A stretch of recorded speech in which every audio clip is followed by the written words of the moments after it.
जय हिंद बच्चों। आज गणेश चतुर्थी है और आप सभी को यूनिफॉर्म एस्पिरेंट्स की तरफ से शुभकामनाएं। तो आप सभी जानते हो कि एग्जाम हो चुकी है। आप में से कुछ बच्चों का एग्जाम पूरी तरीके से क्लियर हो रहा होगा, कुछ लोग डाउट में होंगे और कुछ को ये पता हो चुका होगा कि उनका एग्जाम क्लियर नहीं होने वाला है। तो कहीं ना कहीं आप उदास भी हो चुके होंगे अब तक और आपको लग रहा होगा कि आप ही के साथ ये हो रहा है, आप ही नहीं कर पा रहे हो। ऐसी बात नहीं है। लाखों स्टूडेंट्स है जिनका एग्जाम क्लियर नहीं हो रहा है, जैसे कि आपका भी नहीं हो रहा है। बहुत कम बच्चे हैं जिनका एग्जाम क्लियर हो रहा होगा। अभी जिनका हो रहा है उन बच्चों को एसएसबी का प्रिपरेशन शुरू कर देना चाहिए, साथ में रिटर्न की भी प्रिपरेशन जारी रखनी चाहिए। बिकॉज एसएसबी इतना आसान नहीं है, हो सकता है कि एसएसबी में आप कर ना पाओ, तो आपके पास चॉइस होनी चाहिए कि आप रिटर्न क्लियर करके अगला एसएसबी को रेडी रहना है। और जिन बच्चों का 50-50 है उनको दोनों का प्रिपरेशन जारी रखना चाहिए, एसएसबी प्लस रिटर्न का। और जिनको पता है कि उनका नहीं होने वाला है उनको 2025 के फर्स्ट अटेम्प्ट के ऊपर पूरी तरीके से फोकस करना चाहिए। अभी मैं आप लोगों को बात करने के लिए आया हूं कि 2025 के सीडीएस प्रिपरेशन के लिए आप कैसे प्रिपरेशन कर सकते हो। तो अब देखिएगा, सबसे पहले अपने पास सब्जेक्ट इंग्लिश के अंदर क्या है कि आप ओवरऑल प्रिपरेशन के ऊपर आपको फोकस करना चाहिए। जब भी आप प्रिपरेशन करते हो तो आप ये मान लेते हो कि आपको क्या करना है कि सिर्फ रूल्स पढ़ने हैं। रूल्स नहीं पूछे जाते। सिर्फ रूल्स से क्वेश्चन आते हैं क्या? नहीं, रूल्स पढ़ना ही है, बट सारे क्वेश्चन रूल्स से नहीं आते। 40% आपका पोर्शन रीडिंग एबिलिटी से होता है, 40% आपको होक्या पूछे जाते हैं और 20% ही आपको ग्रामर से क्वेश्चंस आते हैं।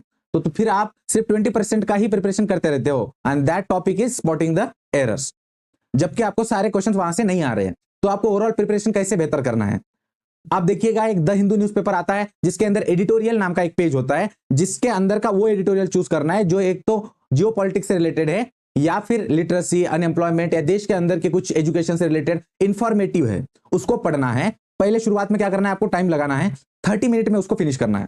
फिर वही टाइम आपको 27 पे लाना है, then bring it down to 23, 19, 15, 13 and 10।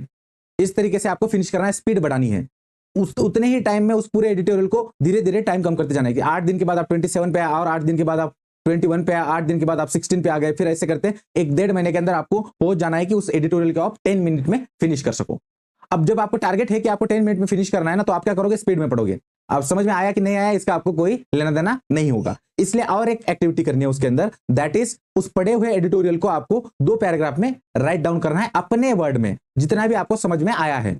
इससे क्या होगा कि आपकी राइटिंग बेहतर होगी। उसके साथ साथ रीडिंग की स्पीड बढ़ाते हुए आप इस चीज का भी ख्याल रखोगे कि उस पैराग्राफ को आपको अंडरस्टैंड करना है। क्यों अंडरस्टैंड करना है? क्योंकि आपको पढ़ने के बाद उसको लिखना भी है। ये रहेगा तभी आप उसको दोनों तरीके से अपने ब्रेन को ट्रेन करोगे, स्पीड रीडिंग की प्लस अंडरस्टैंडिंग। क्लियर है? अभी देखिएगा, जब ये करोगे ना तो धीरे धीरे आपकी स्पीड बढ़ेगी, वोकैबुलरी, पैसिव वोकैबुलरी जो है आपकी वोकैबुलरी अपने आप बिल्ड होती जाएगी जब आपकी रीडिंग अच्छी होगी। तो ये कीजिएगा, एक तो एक एक्टिविटी। उसके साथ साथ आपको एक किताब है रेन एंड मार्टिन का high school grammar, that you can buy, जहां से आप ग्रामर के कुछ टॉपिक अच्छे कर सकते हो, जैसे कि preposition, subject of agreement, tenses. और इसके साथ साथ पीवाईक्यू की प्रैक्टिस करना बहुत जरूरी है, क्योंकि एप्लीकेशन बेस्ड क्वेश्चन पूछते हैं। जब तक आपको प्रैक्टिस नहीं रहेगी तब तक आपको यह नहीं पता चलेगा कि क्वेश्चन कैसे पूछे जाते हैं। तो इसलिए साथ में आपको पीवाईक्यू की प्रैक्टिस करनी है। सीडीएस के तो करो ही, उसके साथ साथ एनडीए के सॉल्व कर दो, एसएससी सीजीएल के क्वेश्चन सॉल्व करो, और भी जो एग्जाम से बैंकिंग के जहां पे आपको इंग्लिश पूछा जाता है उनके सारे पीवाईक्यूज के क्वेश्चन सॉल्व कर दो। ये आपको इतना करोगे तो इनफ रहेगा। साथ में द हिंदू का जो मैंने आपको बताया जिसमें आप 2 पैराग्राफ लिख रहे हो, उसको वो आपको हेल्प करेगा एसएसबी के अंदर। ठीक है, एसएसबी के अंदर क्या होगा, situation reaction test, picture perception test. ठीक है, इनके अंदर आपको अगर राइटिंग की प्रैक्टिस नहीं होगी तो आप लिखोगे कैसे स्टोरीज?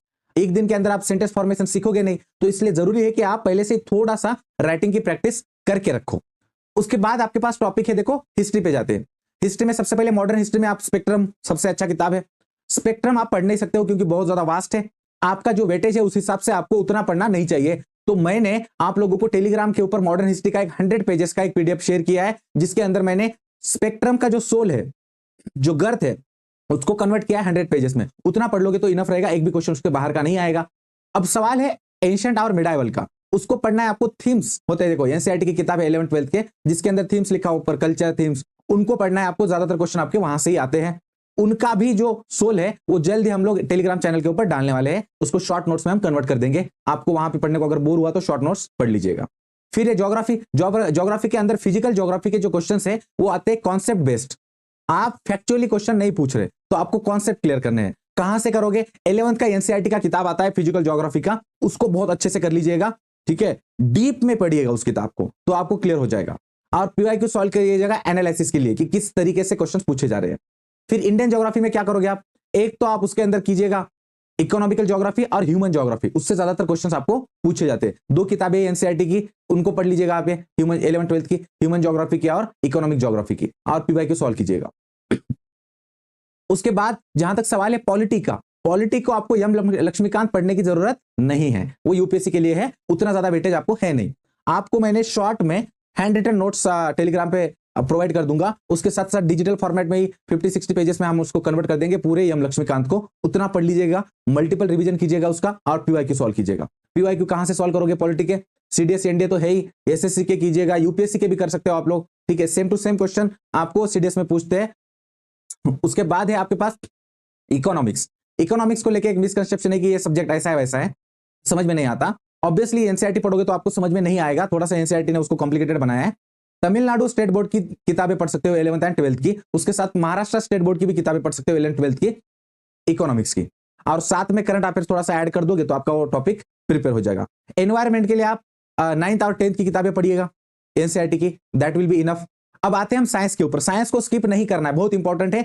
एक एक मार्क्स से आपको पता है कि कितना ज्यादा डिफरेंस क्रिएट हो जाता है आपके रैंक के अंदर या फिर आपके सिलेक्शन में, इसलिए फिर फिजिक्स को लेके आप लोग 9th 10th पढ़िएगा, थोड़ा बहुत 11th 12th भी कर लीजिएगा उसके अंदर एनसीईआरटी का, और फिर केमिस्ट्री का भी वही है, 9th 10th कीजिएगा, और 11th 12th का थोड़ा बहुत पूछ रहे हैं अभी, तो इसलिए उसको भी आपको फोकस करना है। सबसे इंपॉर्टेंट है कि इनके अंदर भी आप पीवाईक्यू सॉल्व करो, एप्लीकेशन बेस्ड क्वेश्चन आ रहे हैं तो आपको पता होना चाहिए कि किस तरीके से क्वेश्चन पूछ रहे हैं। देखो हम लोगों ने कवर कर लिया English, history, polity, economics, geography. Current affairs का जहां तक सवाल है तो अगले मंथ से मंथली यूनिफॉर्म एस्पिरेंट्स की मैगजीन आने वाली है, जिसके अंदर हम लोग सब करंट अफेयर्स मंथली आपको प्रोवाइड करेंगे free of cost on Telegram channel join करके रखिएगा, वहां पे आपको फ्री ऑफ कॉस्ट मिल जाएगा, उसको पढ़ लीजिएगा, दैट विल बी इनफ, ठीक है। अब उसके बाद है देखो जो बच्चे आईएमए के लिए प्रिपेयर कर रहे हैं, उसके बाद एयरफोर्स के लिए और आईएनए के लिए, उनको मैथ अलग से एक सब्जेक्ट है और उसका काफी ज्यादा वेटेज भी है, और उसका पेपर भी होता है 3 to 5 के बीच में, जब आप ऑलरेडी थक चुके हो, एनर्जी आपकी डाउन है, उस टाइम पे आपको डील करना है। मैथ का क्या करने का, देखो सबसे पहले सीडीएस का आप दिशा पब्लिकेशन का किताब खरीद सकते हो जहां पे पीवाईक्यूज है, या फिर अरिहंत का ऑब्जेक्टिव अरिथमेटिक नाम का भी किताब खरीद सकते हो, और यहां से आप क्वेश्चंस की प्रैक्टिस करो, टॉपिक देखो और उस टॉपिक से 5-6 क्वेश्चन देखिएगा कि किस टाइप के पूछे गए, और उन्हीं टॉपिक को आप क्या करो, उस तरीके के क्वेश्चंस को रिवाइज करो। हर टॉपिक पहले तो उस टॉपिक को पढ़ो और उस टाइप के क्वेश्चंस की मल्टीपल प्रैक्टिस करो रिपीटेटिव तरीके से, और उसी टाइप के क्वेश्चंस आपको सीडीएस में देखने को मिलेंगे। तो ये आप ओवरऑल इस तरीके से आप प्रिपरेशन को आगे बढ़ा सकते हो। और देखो हमेशा के लिए याद रखना है आप लोगों को ये बात कि देखो प्रिपरेशन एक जर्नी है, सक्सेस फेलियर उसके एक पार्ट है। इस बार अगर कुछ मार्क्स से आप पीछे रह चुके हो, स्कोर अगर कम आ रहा है, तो एक सीढ़ी आप चढ़ चुके हो आपकी सफलता की, और अगली सीढ़ी आपको चढ़नी है। दिमाग में ये भी आएगा आपके कि कोई ऐसी एग्जाम है क्या सीडीएस छोड़ के जो मैं आसानी से क्रैक कर सकता हूं और खत्म हो जाएगा मेरा किस्सा, उसको क्रैक कर लूंगा तो काम खत्म, जॉब मिल जाएगी मुझको। कोई भी एग्जाम आसान नहीं है। नॉर्मल क्लास 3rd का भी स्टेट गवर्नमेंट के जो एग्जाम होते हैं उसके अंदर भी 10 लाख बच्चे फॉर्म भर रहे हैं आजकल। उस एग्जाम को भी इतना डिफिकल्ट बना दिया है कि कंपटीशन हर जगह है, हर एग्जाम की अलग डिमांड होती है। उस एग्जाम को आप शुरू करोगे तब जाके आपको पता चलेगा कि यार इसके तो और भी फंडे हैं, इसके तो और भी चीजें करनी है इसको। ऑलरेडी एडेड एडवांटेज ये है आपके पास कि आपने सीडीएस का प्रिपरेशन बहुत अच्छे से किया हुआ है, एक बार आपको पता है, आप 100 में से 60% 70% आपका प्रिपरेशन हो चुका है, अभी आपको 30% का पुश देना है प्लान्ड तरीके से, तो आप पहुंच जाओगे वहां पे।